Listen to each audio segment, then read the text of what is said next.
Very nice, dude. Very nice. Hey, guys, welcome to That Pedal Show. Dan here. Mick here. Not the first jam ever, but it's not something we make a habit of, is it? No, it's nice. Nice. Groovy. You will also have noticed that we have our kind of motherboards. We do. It's going to be a different sort of show for us today. Yeah. Because there was a question posed on a video that I saw a little while ago, and it just got me thinking. This little worm started happening inside my brain, wouldn't let go. And it was this. There was an interview that I saw with Billy Gibbons talking about a conversation that he had with B.B. King. Ah, of course, yes, right. Yeah, right? Yeah. And it went like this. They were backstage waiting to go on somewhere, and Lucille, B.B. King's Lucille, 3-3, was it 335? 345. 345? 355. If it's got split parallelograms, Split parallelograms. it's a 345. If it's got full-on blocks, it's a 355. Okay. So I think it's a 355. Anyway, it was sat there in the corner, right? Crazy famous guitar.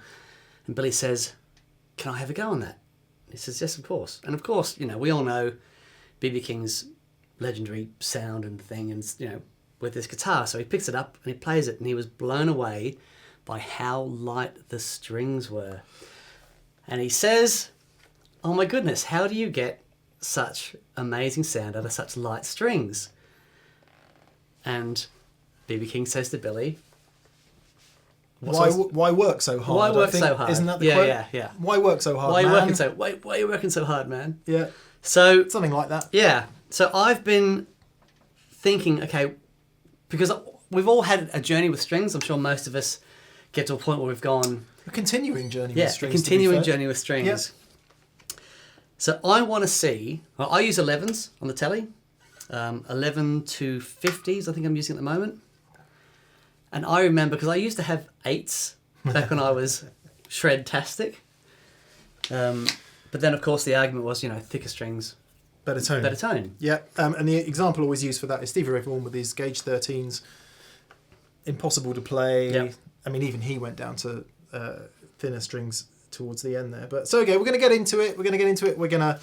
The reason we've chosen our motherboards and our favourite amps, T-Rock Classic Reverb Signature for me, Hampstead Artist 20 Plus RT for Dan, because those are the things, although the Two Rocks kind of new, I am very familiar with the Two Rock sound and I love it dearly. So, Sounds amazing, man. It's end of days. no, it's when we first got it in It's here. bonkers. It's crazy. Otherworldly. Yeah. It's crazy. It is good. crazy. Yeah. But, you know, it's crazy for that specific thing that I really love. Yeah. And actually, the video that we're about to shoot this afternoon will probably come out before this one. Okay. Matt Schofield's going to come in this afternoon, and I'm so excited about that. Anyway, we digress. So we're playing stuff that we're familiar with so that things remain familiar, and I'm playing my most familiar Strat here, Dan's playing his most familiar Tele, so that when we change the gauge of the strings, we can actually react truthfully to what we're feeling, and also you guys can hear it out there as to what's happening. To wit, our nice friends at Daddario have sent us a bunch of strings. We're sticking with... Dan actually uses Daddario NYXLs. Mm-hmm. I just use the regular nickel type strings like these. And we've got a variety of common gauges going from 8s to 12s. 8s and 12s not being that common, but anyway, we're going to treat the Les Paul to that later. So we're just going to swap some strings around and see what we discover. Yeah. Yeah. And see if we can hear anything. We will feel things, and there'll be observations on that as we go through. Why don't we make some observations now? Let's do that. With what we're used to. Okay. Okay. So, for example, this is my clean tone going straight into the Hampstead. I think there's a tiny little bit of reverb on the Hampstead, but we have this.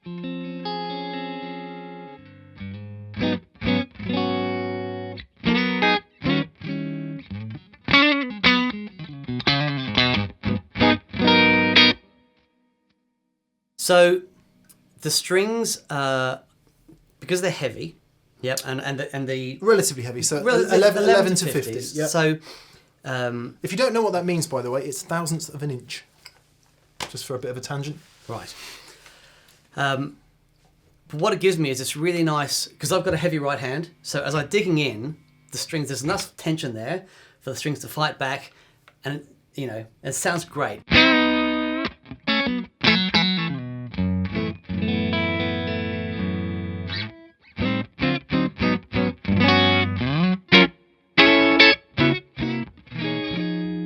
So that's my clean tone.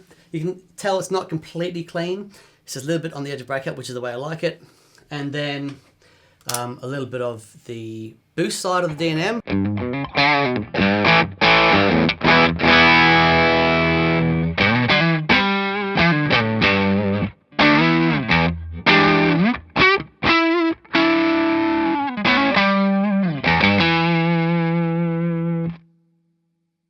So it has that thing where there's enough tension there in the strings that when I dig in, it fights back a little bit. The whole thing resonates. And you've been playing that guitar for how long? It must be 15 years. Yeah. So we will explore that as we start changing strings, but clearly you're used to that guitar feeling the way it does. Yep. And everything you do on that guitar is familiar because of the string tension. Yes. Yes. Yeah. I guess we're going to get into that. So I have used various combinations of 10. Very rarely use a 10 standard 10 set. It's usually 10 to 52 light, medium, whatever they call that, light top, heavy bottom. Mm-hmm. And then when I'm playing more, I'll use 11s because I find being a bit more match fit, and I believe I prefer the sound of 11s, and I certainly prefer the feel of 11s. Right. But when I'm not playing much, they're hard work, so I drop back down to 10s. However, I'm just going to go and get something because I realise I haven't brought any in. Dan will keep you occupied. Tell the story. We'll just have another quick look at a heavier sound. So this is the dry side of the D&M.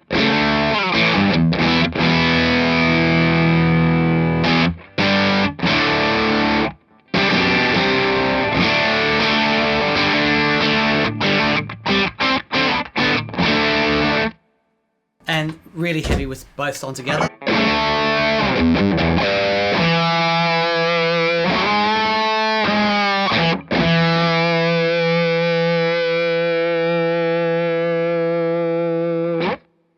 Sounds awful.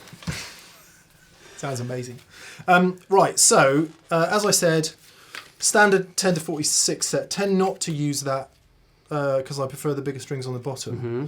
So 10 to 52. However, I like the bigger string on the top, the 11. And a little while ago, Dario started doing this.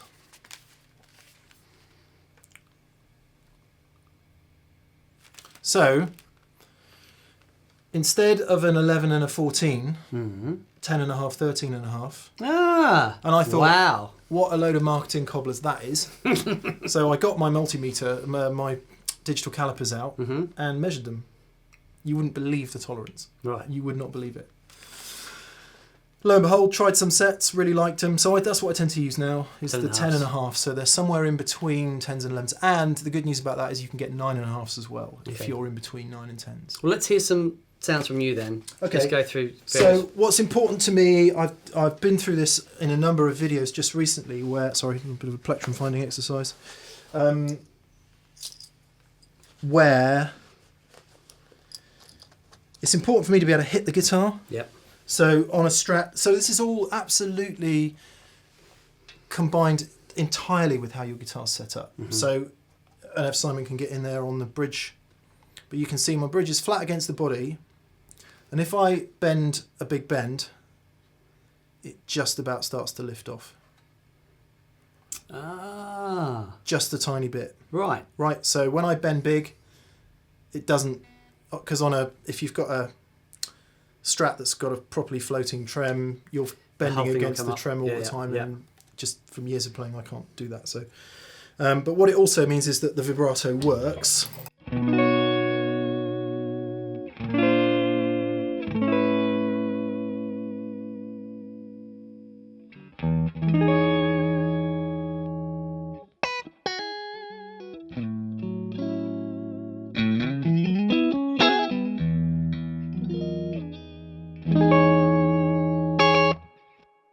So there's no up on that at all, right? No. So it's a rato as opposed to a vibrato. Yeah, who would? It's not really in my nature to bend up on the vibrato. So that's just basic clean sound of the 2-rock. Probably make it a bit brighter. Add a little bit more reverb.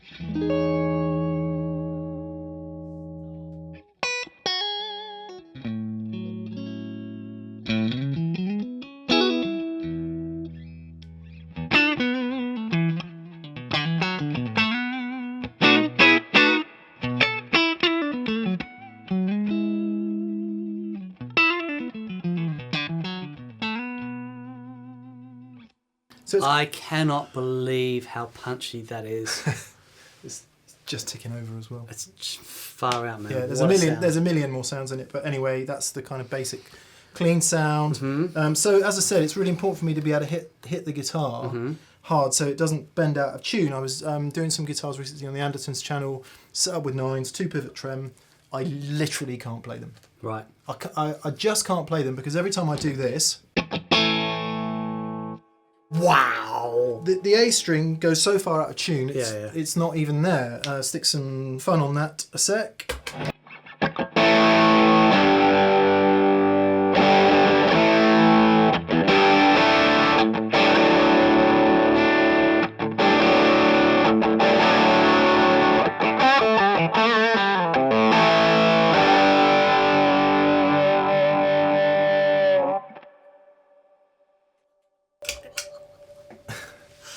Oh my word. Turn the reverb down again a bit. That's amazing. So it's really sorry. We will finish this point quickly. It's really important for me to have enough tension in the strings, same as you, because we're both hitters, I guess. Well, yeah.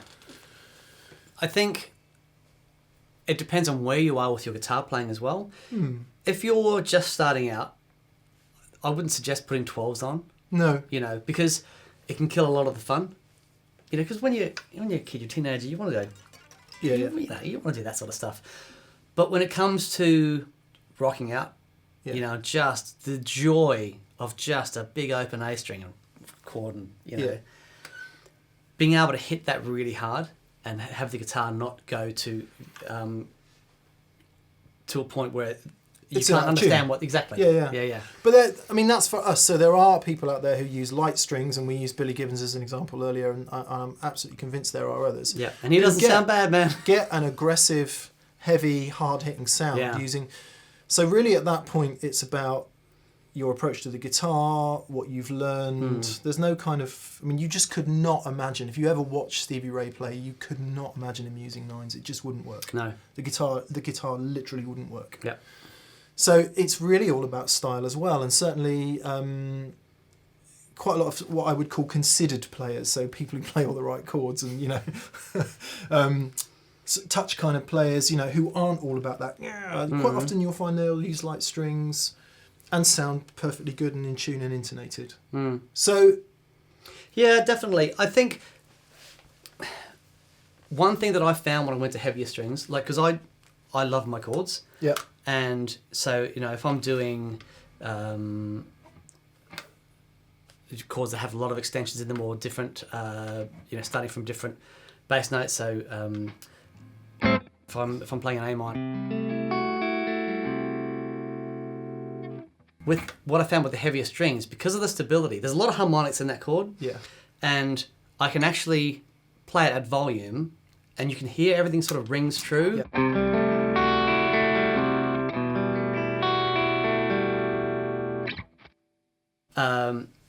And I didn't get that sort of clarity when I was in my shred phase with my 8s. Totally. That's one of the reasons I fought so hard between 10s and 11s for so long, was because without an 11 on that top string, I wasn't getting that... my favourite chord that I play all the time.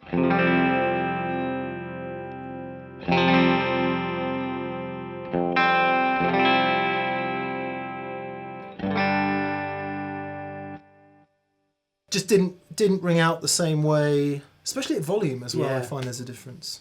But that's the new Flight Time. It is new Flight Time. The second version of the Free the Tone Flight Time. Just received it a week or so ago. Getting into it. It sounds beautiful. It's, if you like sorry, a slight tangent. We will do a video that features it more fully, but digital delay that does that 2290 thing with the modulation, and it's just amazing. It's pretty special. Yeah. Anyway, Amazing. so finish that section off. Do you use the same strings on all your guitars? I do. Okay. Which is probably a mistake, but I buy them in job lots. You know, I think I could. See, the thing with the Les Paul, so I definitely need heavier strings on it. Yeah.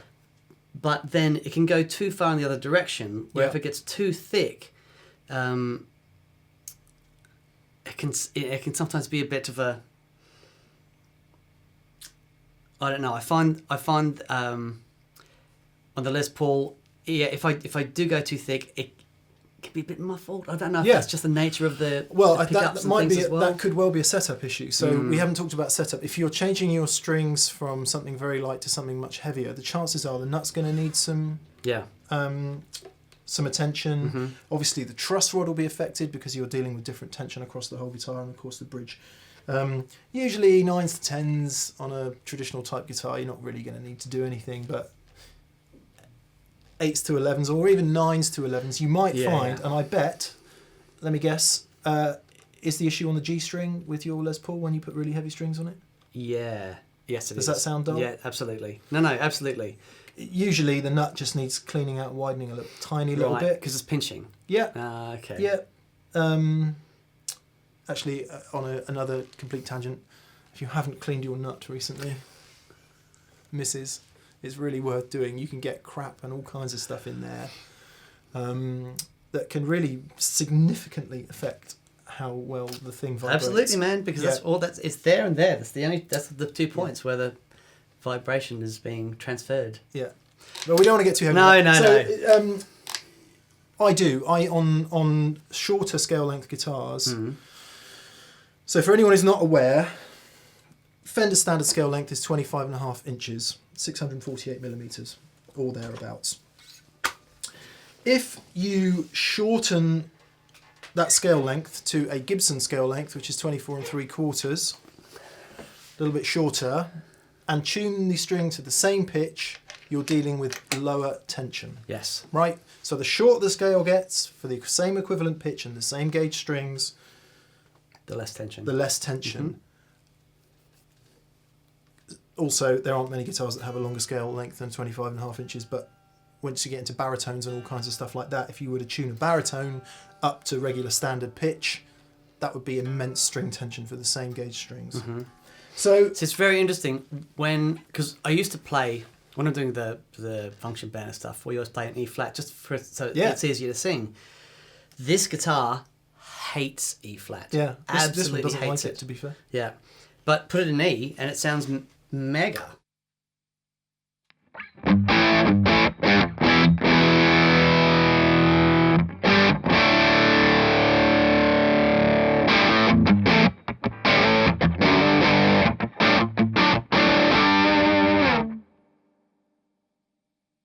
Rocking. Yeah, it's great. Are they relatively new strings on there? Yeah, there's new. Because it sounds really in tune. Yeah. It's been played, but they are, sorry, I played it for like a day, but these are new strings, so they still have a bit of snap and everything. Yeah. But these are 11 to 50s. Yeah. So the clean sound.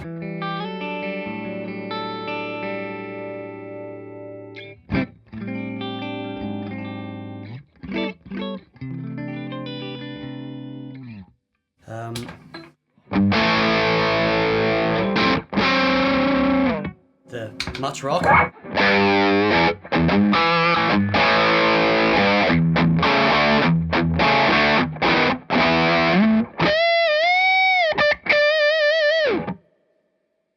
Now, interestingly, because there's less tension on the strings, you can do those crazy big. It's great. I can't do that bend without some serious gurning on the Tele. But I would. It's going to be very interesting because we're going to go really light on this. Yeah, remember these are 11s. Yeah. We're going to put 8s on this. That's going to be fascinating. If you want to see that, skip to the end of the video because we're going to do that last. So on Gibson scale length guitars or short scale length guitars, I would use 11s as a minimum. Right. Because I just need that, especially on the high strings. Yeah. And actually on the B string as well, because I then start finding that... this is the last tangent and then we will get on to some strings, I promise. But all of you guys out there and girls who worry about perfect intonation on your guitar... Forget about it. I'm just going to say this.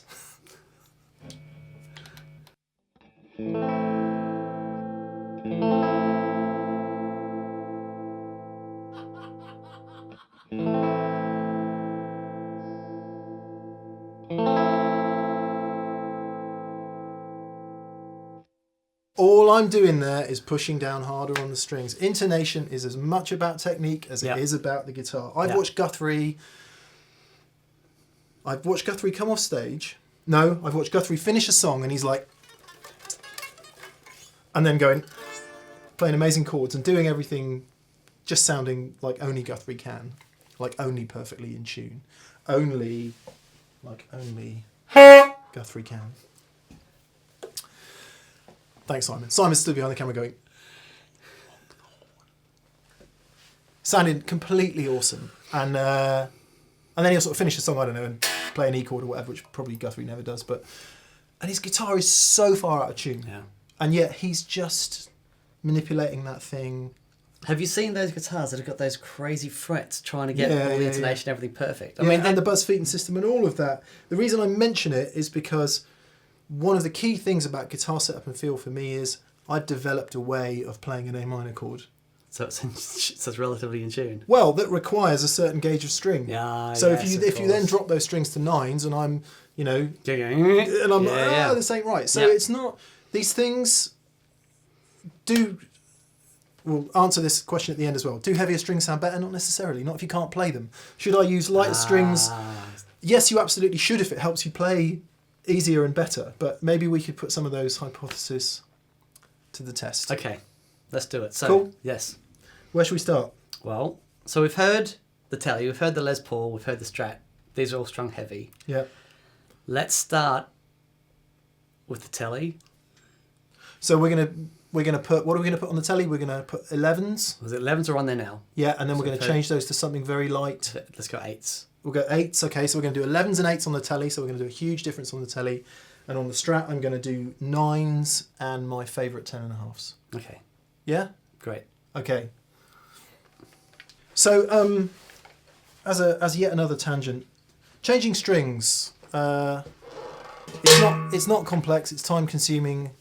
What are the questions that people ask about changing strings down? Should I take all my strings off at once, or should I do them one by one? Yep. And how much of the string do I need to wrap around the Yeah. Okay. So should you take all your strings off at once or do them one by one? Depends what kind of bridge you have. I'd say if you use a Floyd Rose and you don't want to get into, or some sort of very complex there they go. Ping. double locking trem system that requires a very sort of nice float, I would do one at a time. Mm-hmm. Apart from when you going for a big setup or something, or you want to clean the guitar or whatever it is you want to do. Guitars like this, even my acoustics, I just take them all off and put them all on, all at once. Do you do that? Yes. It depends. I have fairly acidic sweat. Oh, do you? I do. So you go through if strings? I need to change my strings. I won't do a third gig. Yeah. At the end of a second gig, I'm generally breaking strings. Yeah. So, if I'm doing 2 or 3 nights a week, I'll generally, on the third gig, need a fresh set. Yeah. Yeah, I would. Probably would for a tone reason rather than a... Yeah. Because I find that... actually, string brand is really interesting as well, isn't it? It's a really contentious issue because you usually get used to a brand. I've been using D'Addario strings for nearly 20 years, I would say. Mm-hmm. And I use them because they feel familiar, they're extremely consistent. Mm. I like the coloured ball ends. Who doesn't like a coloured ball end?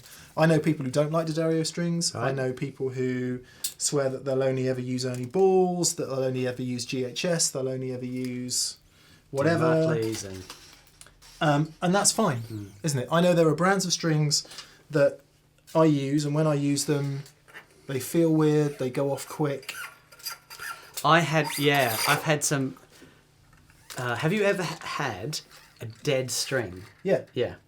I mean, Well, I've to be found fair- that's fascinating. To be fair, very rarely with D'Addario. Yeah. I can't remember one. In fact. I bought some back in the early 90s. I bought some really I'm expensive. usually on the floor for this, by the way. It's just a long way down to the floor. I bought some really expensive. This new brand came out and they were supposed to be amazing and really expensive. So I thought, yeah, awesome. Bought them and I got this dead D string. Right. I couldn't quite work out what it was. I thought it was something wrong with the guitar or with the bridge or something because, I didn't even think back then it could be how could it possibly be a change of string? Boom. Problem gone. Yeah. How does that work? It hasn't happened to me in a while. Well, I guess it's. Have you ever been to a string factory? No. Fascinating. Really? Any kind of factory is fascinating, Yeah, but a string factory is particularly fascinating. Right, so, in my opinion, the best locking tuner ever invented. Mm-hmm. Stick your whatever up your bottom. Little bit past where it goes in the hole. Cut it off. Happy days. In the hole. Round the post. And I use my index finger like that, hold it down like that, make sure it's on the saddle, wind it on, a couple of winds on the fat strings, 3 on the middle strings, 4. Do you do the half wind on the thinner strings or you do them like this on every string? Every string. Okay. The only time I have ever had a string slip is with a locking bloody tuning peg. Really? They drive me insane. And I'm sorry, locking tuning peg manufacturers, I don't think they improve tuning stability compared with these. Maybe crappy old Grovers or, stuff that's got a lot of play in it or just isn't well engineered. But these things, the thing I love about the vintage Cluson style vintage Fender type tuner is that it goes in, it's locked, and then when it's to tension, it's under tension. And being under tension means it's really hard for it to slip. Yes, of course. And this is something that it tends to work for the vintagey style snot coloured Gibson ones as well. Right. When you tune up to a note, I always find that so there's going to be loads of string buzz here because the neck's really flat. Anyway, tune up to the note, and if you go past it, You got to come back. Go all the way back down, and come up again, Yeah. because it loads the to my mind it loads the tuner to the point where it won't slip back. Well, it's the tension behind the nut. Oh, okay, Right. really? So imagine if you go sharp, Yeah. right, and then you come back down, you've got tension behind here Interesting. and less tension here. Now, when you bend, bend, it will pull the tension back across the nut, Ha! and you'll be flat. I'd never even But thought about that. if you go the other way and pull the tension back, so you come up to the note, when you bend, the tension is always loaded Yep. on this side. Yep. So it keeps it nice and I'd never thought about it like that before. right. But that definitely works with vintagey style guitars. Yeah. Okay, we'll cut at this point because this could get extremely tedious extremely quickly. I think we've dealt with most of the old chestnuts there, have we? Yeah. What do you think about when you're... Because then I know people that will meticulously do the knot thing like you were talking about, lock it off. I don't, no matter what guitar it is. Do you do that? I do. You do? Yeah. Okay, maybe you could show us how to do that in a minute. Okay. Right. In possibly one of the most tedious things we will ever do on that pedal show. It may make it into the video or it may not. Guitar with new strings, Dan. How long would it be before you change your strings and go and do a gig? From new, Yeah. Like, would you get out of the car, change your strings and then do the gig? I have done. Yeah, Yeah. I would too. Yeah. So let's see how quickly. But do you not stretch them in? That's what I'm about to do. Ah, I see. Yeah, let's see how quickly we can get this guitar in tune and stay there. Right. So where are we now then?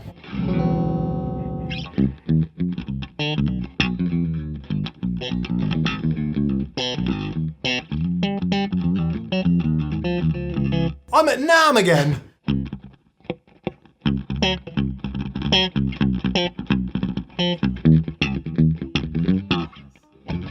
Yeah. Les Claypool. If Les Claypool is watching, then right. So And then we got a big brown beer. let's do this in real time. And I'm sorry, this is going to be really boring. There's E nearly.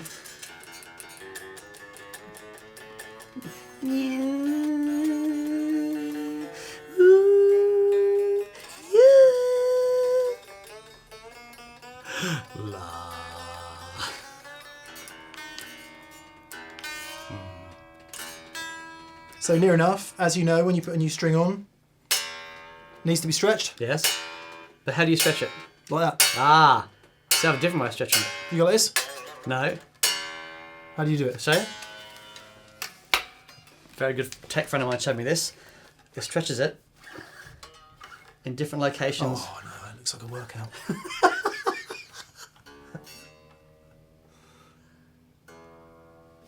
That's it. Just there. No, I'm not happy about that.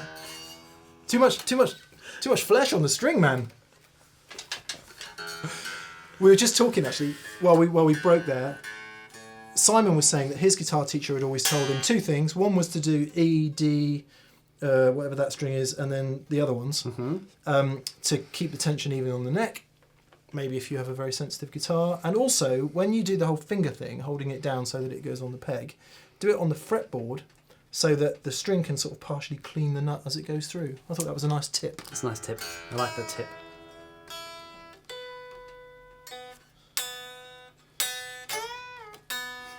Woo!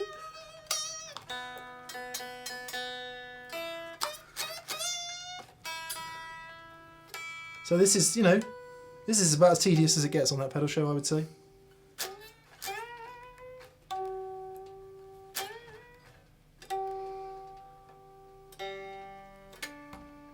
Yo, I bet your low A string's going to be perfect.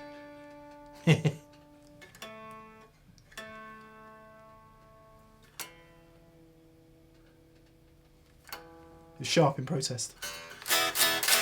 Okay, near enough.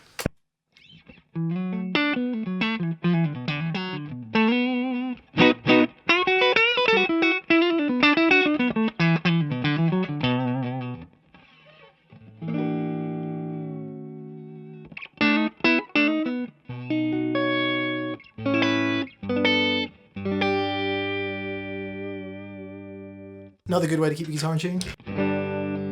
So we've gone out a little bit,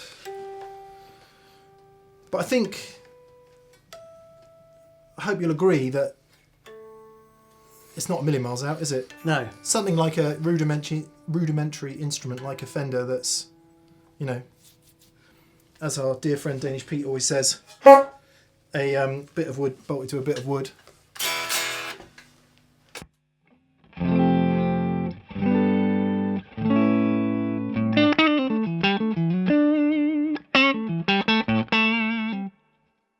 Kind of ready to go. Probably do the first song with that, have a quick tune up in between.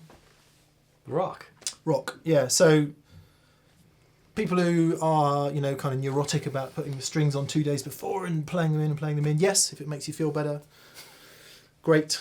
And also if you want to take some of that initial brightness off the sound of the strings, that's a different thing. I love that. Me too. that. I love packet fresh strings. So we're at the point, aren't we? We're at the point where we can do some kind of A/B testing. Okay. So we're each going to play something. Maybe just a quick wander through a couple sounds on the pedal board. We're going to try and remember what they are, and then we're going to change strings to something much lighter and do the same thing again. Okay. So for the record, let the record show, Dan is using 10 to 50 balance tension. 11 to 50 balance tension. Sorry, 11 to 50 balance tension. I am using 10.5 to 48, not balance tension, but regular. Rock and roll. Rock and roll. Okay. All Dario Nichols, by the way.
There we go then. Was that the same when you played that?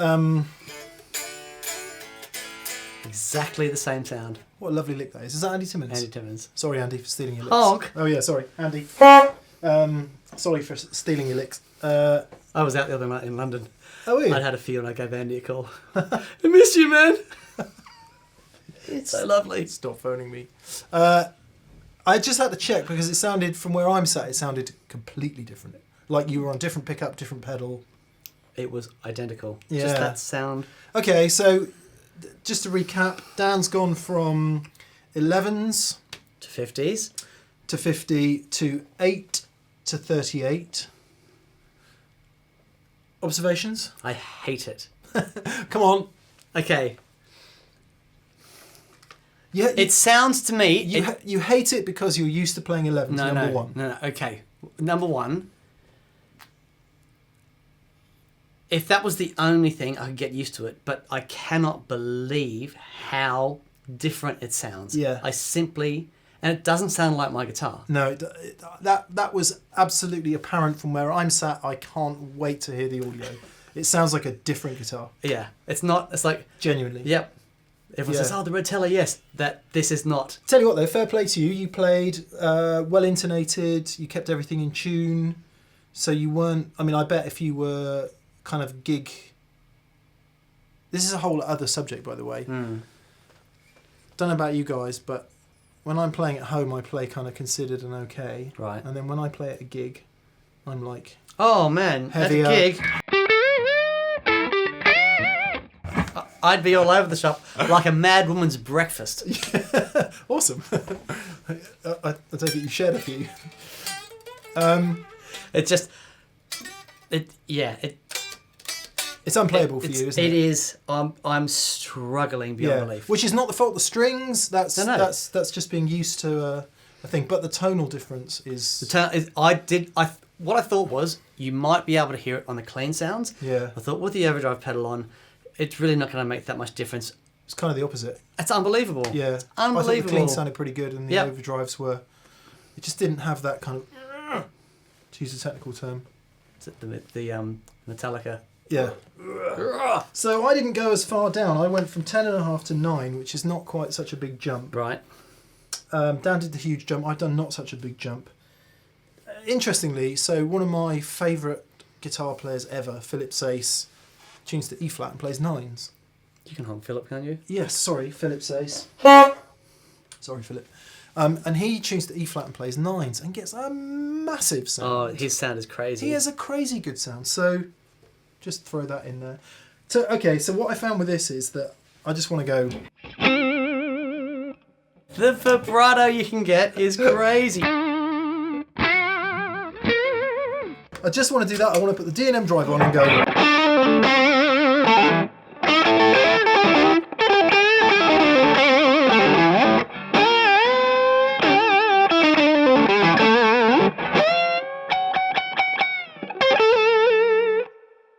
It sounds great.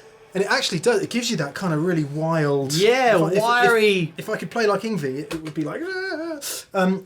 However, it is killing my guitar, so it would have to be reset up because now there's not enough tension to make the vibrato work. Yes, I saw you struggling with that. All the problems of a 7.5-inch radius board come out because now I can't bend. I've got to bend further to get to the same note, therefore... I'm choking out, whereas with 10s or 11s, it doesn't happen quite so badly. Maybe the action is a little bit higher with the heavier strings because it's pulling the thing. I mean, there's still some, there's still a little bit of bow there in the truss rod, a bit of relief in the middle of the neck, which is kind of, if you play like me, that's what you want. It's what I've found fascinating is that I can still hear the difference in your guitar. Yeah. Right. It's not as fat. Yeah. But it's wiry and it's cool. punchy. It's cool. It's a definitely thing. sound, but it's definitely different. Yeah. But I think if you took that another couple of steps further, arguably you'd get to the point where I am now. Yeah. 08s I think would be. Yeah. I mean, we're not going to do it because we've done it. We've sort of demonstrated what happens on Dan's guitar, and we're going to do it on the Les Paul. So before we do the Les Paul's going to be the last thing we do. This has been quite a long video today. No, let's do the Les Paul. Right, we're back, and by the magic of editing, the Les Paul now has 12 to 54s. Man style. Man style strings, yeah. I'm not sure I know anybody that plays that heavy in standard tuning. So they're one up from what Dan would normally have on the Les Paul. We're going to use the 12s, then we're going to switch to 8s. We're both going to play a little bit. see what you think, Dan. So, just standard clean sound.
This is divine. So okay.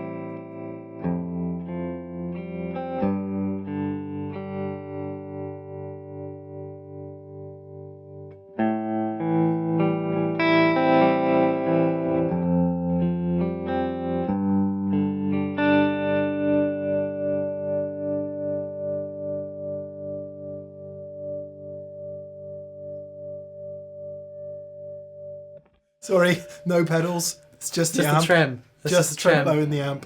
Yeah, sorry, no That's no gain pedals is what I What a meant. sound.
Definitely struggling, definitely struggling. Just before we go, I'll play something up here, see if I can actually play it.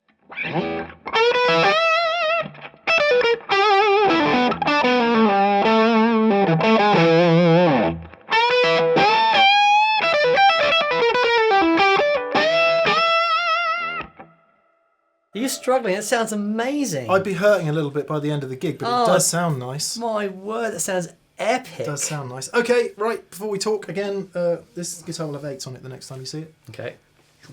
Right, we're back to tuning school. Stringing school, should I say. Daniel is putting 8s on the Lester. We're using the over the top of the tailpiece stringing method as favoured by many people, including Mr. Bonamassa. The thought being that if the best tone from the guitar is when the tailpiece is down on the body. However, that can create a not a very good string break angle up over the business here, so you can get increased string breakage. So if you do it over the top, you can have the tailpiece on the deck and not such a horrible string break. Plus, it doesn't change the tension of the strings, but it does change the relative length of their travel, and therefore there will be a different feel under the fingers. And a lot of people say there's perceived to be less tension when you do it this way. Okay. But it isn't actually less tension, just to make that point before somebody makes a video about it and puts it on YouTube. Right, so Dan's now going to demonstrate the locking business. Quite simple. If you're using a Les Paul guitar, you simply come to the inside, towards the inside of the headstock. Right, so I'm going to go underneath the string, and then pull up like this, and then as the tension winds on, that's now locked on. Where's my stringy? There it is. You don't have one of these. Got a windy thing.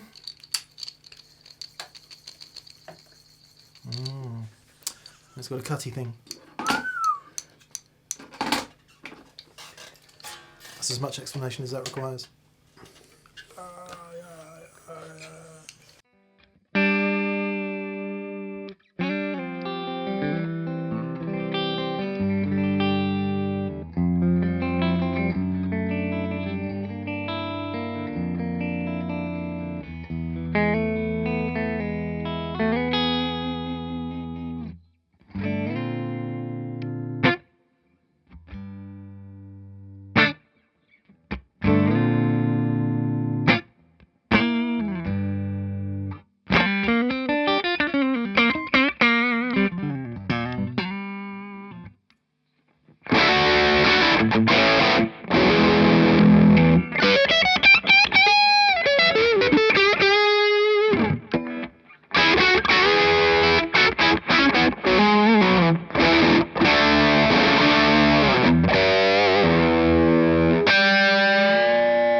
Okay, interesting.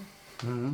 What we need to do is try and take as much of our playing prejudice away as possible. Mm-hmm. Go on. Oh, I bleeping hate it. Yeah. So it's, No. it's a struggle for both of us to It's play. a struggle. 'cause No, we've got no. muscle Here's memory. the thing. With the 12s on, you playing it into that amp was a revelation for me. Right. It It did sound good. sounded amazing, and now that's gone. Still sounds great. I think a lot of that is to do with, because it's important to say that a lot of that is not just to do with the tension of the strings and the gauge of the strings. It's also to do with me feeling comfortable with playing the guitar. Yeah, of course. And that is something that permeates every single thing we talk of about. Of course, because sonically that's everything, isn't it? Yeah, because the question is, does it sound better? No. The question is, do you sound better? Very good. Isn't that different? Absolutely. So we're saying, do thick strings sound better? No, the question is, do thick strings sound better when you're playing them? For me, yes. Yeah. For you, yes. For somebody else out there, you know, if Billy Gibbons really does use 7s, does he sound better playing 7s than he does 11s? Probably, because he's been doing it for so long. Yeah. I guess if I'd played those, so I'll just go, I'll leave it with, and you'll read for a second, because it's sounding so sweet. I would literally have to change everything about how I approach this guitar. So I'd have to start picking light. See, even then,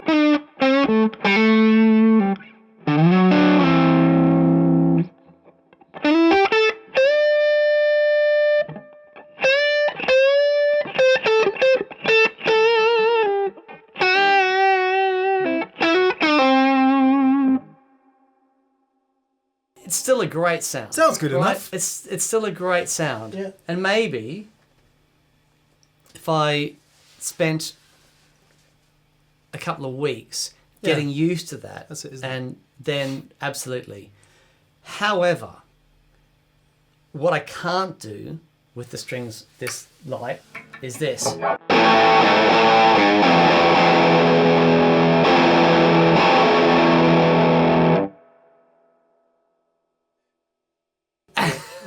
And if I can't do that, there's no point in me playing a Les Paul, because that's...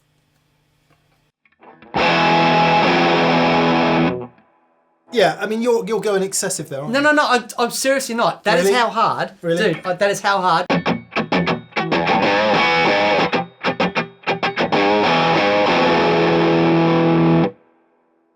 So, I mean, you can go... Yeah. Any heavier than that, you hear it? Any heavier than that, it's So it does. It really. It's intertwined directly with your style, with your rig, with your sound. Yep. So I hope we've made that clear enough that this video, this has not been about a video that says, "Oh my God, heavy strings sound better," because it's not the case. No. Different gauge strings have the ability to make you sound very different. I'll make one point. When I used to watch Tom Quayle YouTube videos and absolutely marvel at how he could do what he does. It's astonishing. When he did Tom Quayle. Tom Quayle. What I mean, astonishing guitar player. Yeah. When he came to do the video with us, I thought I'm going to give him the Les Paul because I want to see how he goes. And you know what? It was astonishing. Yeah, he nailed it. He nailed it because he's so good. His technique is not relying on thin strings or low action. Yeah. It was him on this guitar sounded extraordinary. It did sound good. So, you know, the guys who are like... so we're just crap then, is that what you're saying? No, I'm not saying... the guys who are really good at that stuff will be able to play through... They're not relying on no action sevens to be, you know... Yeah. For me, I could possibly play faster on these strings, but that's not what it's about. When I put the 9s on the Strat, I was like... Yeah. Trying to be Albert Lee and all of that, so... Yeah. But it's definitely changes the sound. You might love that sound. If so, awesome. Yes, it's been an interesting experiment. It's confirmed what I've always thought about strings, in that you need to feel comfortable on your instrument playing the style that you like. Yeah. And therefore, it's worth experimenting. You know, try a set heavier and a set lighter, just to see if you're happier and more comfortable. And if you're happier and more comfortable, that's where you're going to sound best. And that's more important than I need to go up a gauge of strings, because you may or you may not. Yeah. Is the truth of the matter. Yeah, absolutely. So look, just before we sign off, couple of provisos to say, which we should probably have said at the top of the video. We'll do another strings video that deals with different materials, round wounds, flat wounds, all that kind of stuff. You know, steel, nickel, different compounds of, because clearly there's a great deal of variance in that whole world as well. What we've used today is your common or garden standard round wound, nickel wound guitar strings. Normal guitar strings. So maybe we'll get on to other materials and construction techniques and alloys and stuff on another day. So that's just to make that point. Groovy. Very good. I hope you enjoyed that, guys. I thought that was fascinating. Me too. I had no idea it was going to be like that. Genuinely, I had no idea. I had no idea. I genuinely thought there might be it might be a little bit of difference in the feel, but it probably won't sound much different, because you're talking 1/1000th of an inch, and I am stunned. Thank you, guys. Please subscribe. Also, want to thank our preferred retailers in the UK and Europe, which is Anderton's Music. In America, it is Riff City Music, Riff City Guitar, and in Australia, it is Pedal Empire. And we want to say thank you to all our patrons on Patreon. Yeah. Thank you very much, you guys. And also, of course, to anyone who's been on That Pedal Show store and bought a garment or a mug or a beanie. Fabulous. The other things that we have. Good. Okay, so that was a pretty long video today. I hope you managed to stay all the way through it. Thank you very much. All right. Cheers, guys. We'll see you next week. Bye-bye. Bye.